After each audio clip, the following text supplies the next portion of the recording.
নমস্কার প্রিয় বিয়ার, আপনারা দেখছেন খবর তরঙ্গ। চিন্ময়কৃষ্ণ দাস ব্রহ্মচারীর বক্তব্য এবং কর্মকাণ্ড একান্তই তার ব্যক্তিগত, এসব ইস্কনের নয় এবং ইস্কন এর দায় নেবে না। তাই বাংলাদেশে ইস্কনের নামে যত কিছু হচ্ছে তা ইস্কনের নয়, পরিষ্কার জানিয়ে দিলেন বাংলাদেশ ইস্কনের সম্পাদক চারুচন্দ্র দাস ব্রহ্মচারী। এ নিয়ে ইস্কনকে নিয়ে বাংলাদেশে হিন্দুদের মধ্যে এবং সারা বিশ্বে ইস্কনের ভক্তদের নিয়ে হতাশা সৃষ্টি হয়েছে, যেখানে ইস্কনকে নিয়ে এক আসরিক শক্তির বিরুদ্ধে লড়াই করার একটা সংগঠন হয়ে উঠে আসছিল এবং সারা বিশ্ব সমর্থন করছিল। সেই জায়গায় দাঁড়িয়ে ইস্কনের এমন পদক্ষেপ সত্যি অনেকে মানতে পারছেন না। প্রিয় বিয়ার, ভিডিওটি ভালো লাগলে সাবস্ক্রাইব করবেন, এতে আপনার ক্ষতি হবে না। চিন্ময়কৃষ্ণ দাস ব্রহ্মচারী কার জন্য আন্দোলন করছিলেন? ইস্কনের জন্য না বাংলাদেশের হিন্দুদের জন্য? সেটা পরিষ্কার। বাংলাদেশের হিন্দুদের নির্যাতন এবং রক্ষার জন্য চিন্ময়কৃষ্ণ দাস আন্দোলন করছিলেন এবং সেই আন্দোলন যে তিনি সফল করতে পেরেছেন এবং সারা দেশের কাছে, বিশ্বের কাছে বাংলাদেশে হিন্দুরা নির্যাতন হন এবং রক্ষা চান, তার আওয়াজটা তুলে ধরতে পেরেছেন এবং বাংলাদেশি হিন্দুদের যে দেয়ালে পিঠ টেকে গেছে, তারা আর সহ্য করতে পারছেন না, তাই প্রতিবাদ জানাচ্ছেন এবং ইস্কনের ব্যানারে তারা সেই প্রতিবাদটাকে জানানোর সাহস পাচ্ছেন। সেটা যেন এক ধাক্কায় ইস্কন ঢাকা সাধারণ সম্পাদক চারুচন্দ্র দাস ভরসার জায়গাটা কুইয়ে দিলেন। তিনি এক বিবৃতিতে বলেছেন,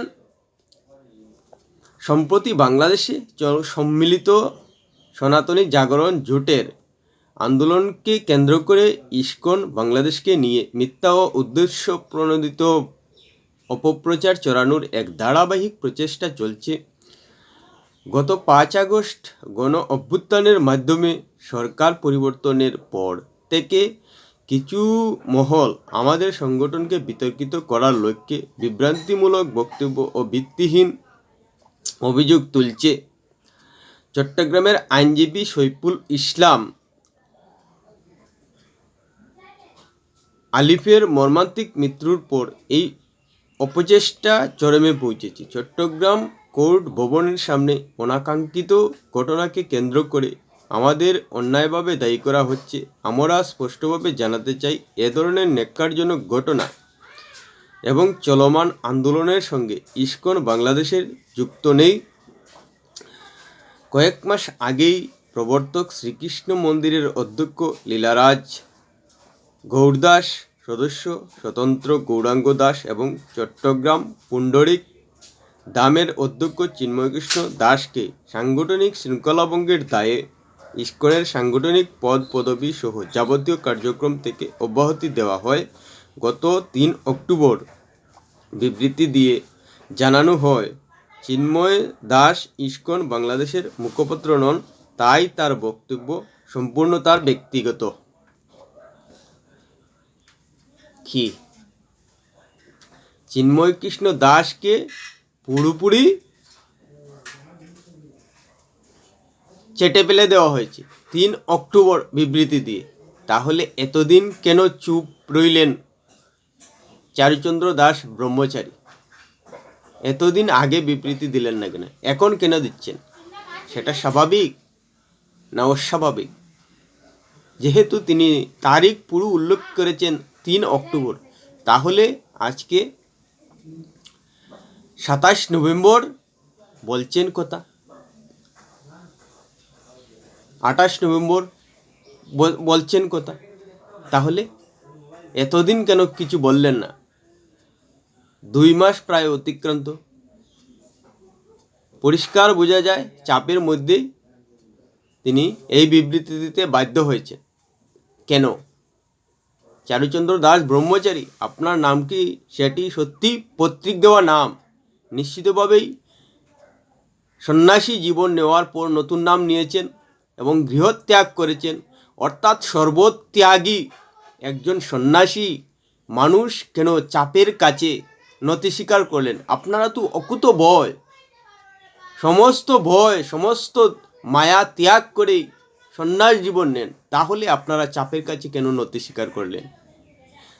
সমস্ত বাংলাদেশের হিন্দু সম্প্রদায় ইস্কনকে ভরসা করে প্রতিবাদের ভাষা খুঁজে পেয়েছিলেন। সেই জায়গায় হিন্দুদের প্রতিবাদের মুখ থেকে সরে গেল না তো ইস্কন, হিন্দুদের ভরসার জায়গা থেকে সরে গেল না তো ইস্কন। সেটা কি কখনো ভেবে দেখেছেন? চিন্ময়কৃষ্ণ দাস ব্রহ্মচারী কি ইস্কনের জন্য লড়াই করছিলেন? করছেন তো হিন্দুদের জন্য, রক্ষার জন্য, হিন্দুদের নির্যাতনের হাত থেকে বাঁচানোর জন্য। আর নির্যাতন সহ্য হচ্ছে না হিন্দুদের, যার কারণেই চিন্ময়কৃষ্ণ দাস হিন্দুদের মুখ হয়ে লড়াইটা শুরু করেছিলেন। সেই লড়াইটাকে দুর্বল করে দিলেন না, চিন্ময়কৃষ্ণ দাস কেউ মানসিকভাবে দুর্বল করে দিলেন। কেন? যদিও চিন্ময়কৃষ্ণ দাসের মতো ব্যক্তিরা মহাত্মা, তারা কোনো সংগঠনের জন্য ভয় পান না। সংগঠন থাকলো কি থাকলো না পিছনে তারা ভয় পান না, তারা অকুতভয় সন্ন্যাসী মহাত্মা। তারা মানুষের জন্য জীবন উৎসর্গ করেছেন, দেবতার জন্য জীবন উৎসর্গ করেছেন, যার কারণে তাদের ভয় নেই। আর বাংলাদেশে হিন্দুরা নিজেদের নির্যাতনের জন্য লড়াই করছেন, নিজেদের রক্ষার জন্য লড়াই করছেন, সরকারের কাছ থেকে সেই সুরক্ষা কবচ চাইছেন। আর ইস্কনের এই দাবির পরিপ্রেক্ষিতে বাংলাদেশের মৌলবাদী জঙ্গি মানসিকতার জনতা কি বলছে যে একটা ইস্কন দইরা জবাই কর, ইস্কনের চামড়া তুলে নেব আমরা, ইস্কনের ঠিকানা এ বাংলায় হবে না। এসব কি? এই তিনটা স্লোগান যে বললাম, একটার মধ্যেও হিংসাচারা রয়েছে। জবাই কর, জবাই। আইসিস ভিডিও করে কোনো পণবন্দিকে মাথায় কালো কাপড় দিয়ে জবাই করে, সেই জবাইয়ের কথা বলে সেই জঙ্গি মানসিকতার মানুষ। এদের বিরুদ্ধে বাংলাদেশ সরকার কোনো পদক্ষেপ নিচ্ছে? আসলেই জঙ্গি মানসিকতাকে বাহবা দিচ্ছে সরকার। যদি জঙ্গি মানসিকতার না হতো তাহলে জবাই করার কথা একটা মানুষও বলতো না বাংলাদেশের, কারো পিঠের চামড়া তুলে নেওয়ার কথা বলতো না, কাউকে বাংলাদেশ থেকে সরানোর কথা বলতো না। ইস্কন কি এভাবে কারো চামড়া তুলে নেওয়ার কথা বলেছে? কাউকে বলি দেওয়ার কথা বলেছে? কাউকে বাংলাদেশের ঠিকানা নয় এসব কথা বলেছে? এখানে তো প্রমাণ হয়ে যাচ্ছে যে কে হিংসা করতে চায়।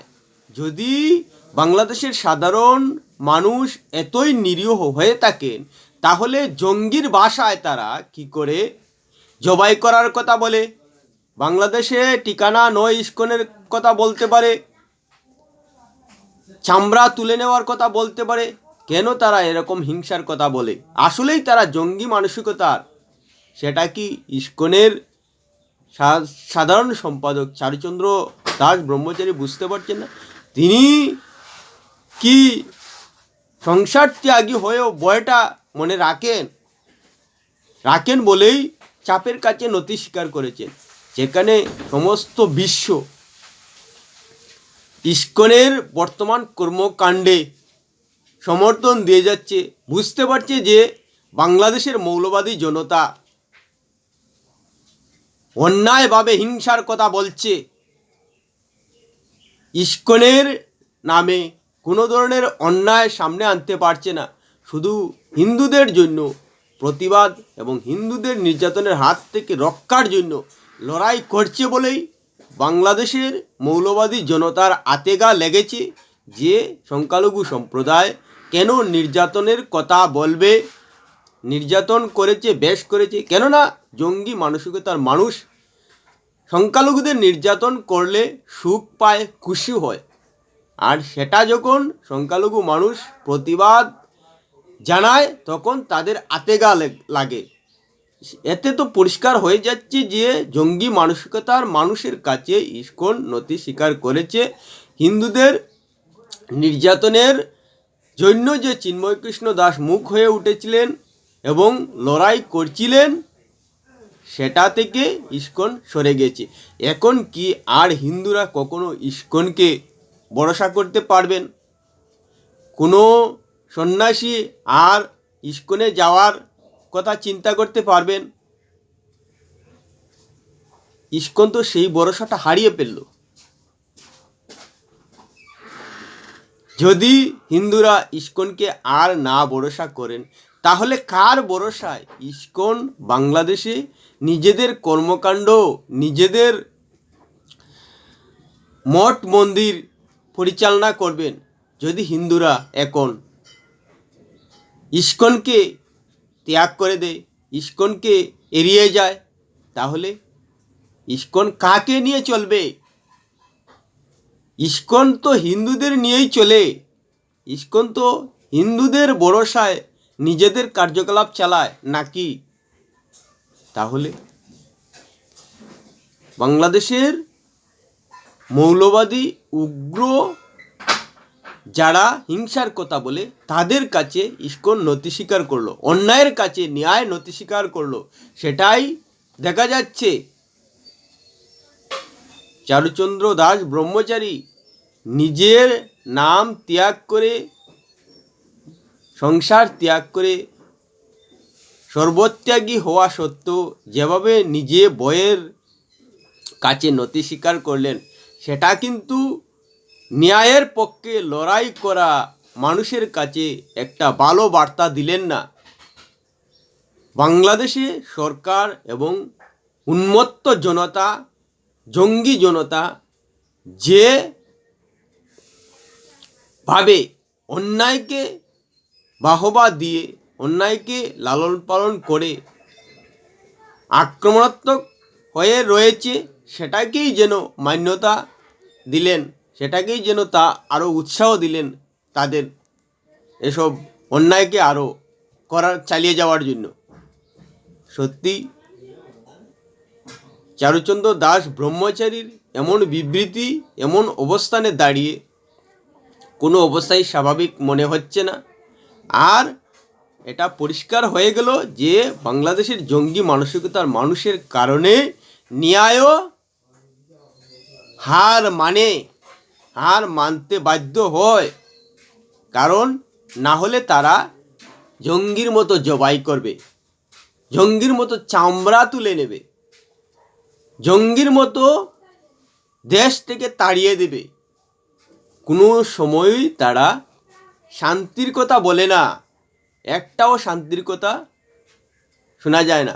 বরং বাংলাদেশের জনতার ইসকনের ভাষায় কথা বলা উচিত ছিল যে সংখ্যালঘু সম্প্রদায় অসহায় বোধ করছেন, তাদের যাতে সুষ্ঠুভাবে বাংলাদেশে বসবাস করতে পারেন, সেই জন্য তাদের দাবি ন্যায্য, এ নিয়ে তারা মিছিল করার কথা ছিল। একটা মিছিল দেখাতে পারবেন বাংলাদেশের সংখ্যাগরিষ্ঠ মানুষের তরফ থেকে হিন্দুদের রক্ষার জন্য প্রতিবাদ জানিয়ে মিছিল করতে? একটাও দেখাতে পারবেন না। এখানেই পরিষ্কার হয়ে যাচ্ছে বাংলাদেশের সরকার, বাংলাদেশের সংখ্যাগরিষ্ঠ মানুষের অন্যায় করার মানসিকতা। প্রিয় ভিউয়ার, ভিডিওটি ভালো লাগলে লাইক, শেয়ার, কমেন্ট করুন।